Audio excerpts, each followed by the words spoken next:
The Virgin Islands and its people speak of great resilience.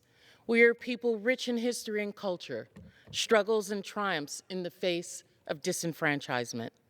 March 31st, 2022 marked 104 years that the Virgin Islands of the United States have been part of the United States. Our islands were acquired by the United States in the costliest per acre sale in U.S. land purchase. We became the most easterly point of the United States and served to protect the Caribbean Basin and the Panama Canal, particularly during World War I.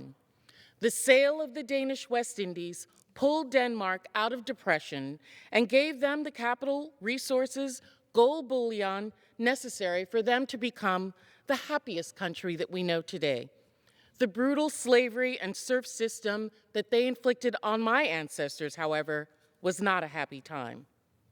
During the transfer ceremonies on March 31st, 1917, the people of the Virgin Islands, my people, were citizens of no country. All four of my grandparents were alive and living on the island of St. Croix at the time of the transfer.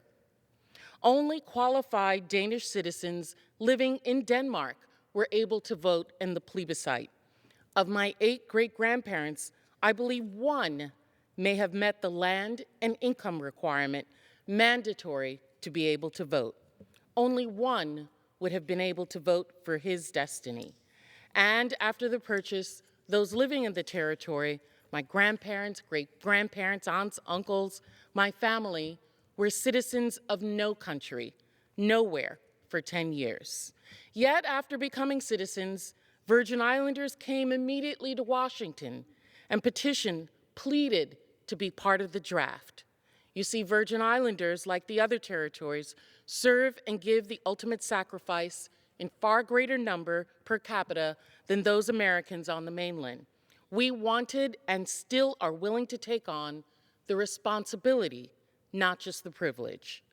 Until the United States began ownerships of territories, largely comprised of minority, Black and brown people, disenfranchisement of territories was a temporary condition.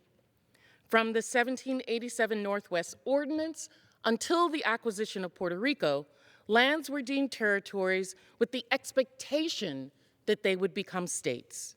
The disenfranchisement and unequal treatment of people in the Virgin Islands is de jure law. The insular cases decided at the turn of the century and Plessy versus Ferguson era Supreme Court established a doctrine of separate and unequal status for overseas territories. However, the disenfranchisement and unequal treatment continues today. Through court cases in the Bush, Obama, Trump, and now Biden administration, through their oral and written arguments to the Supreme Court, as well as my own colleagues, Congress's unwillingness to grant equal treatment requests made by representatives from the territory.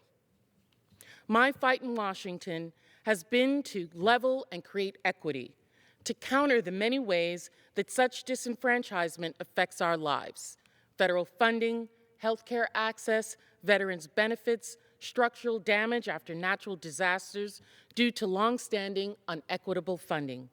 It's my deepest honor to be grounded by my history, my parents and my ancestors from the Virgin Islands, many of whom have played an integral role in the history of this nation long even before we were a part of this country.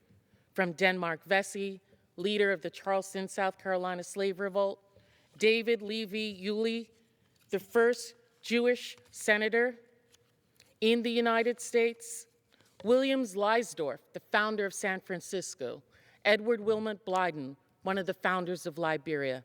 Even today, my predecessor, the first female physician of this body as a member of Congress, Donna Christensen, and even this weekend, NCAA women's basketball champion, Aaliyah Boston.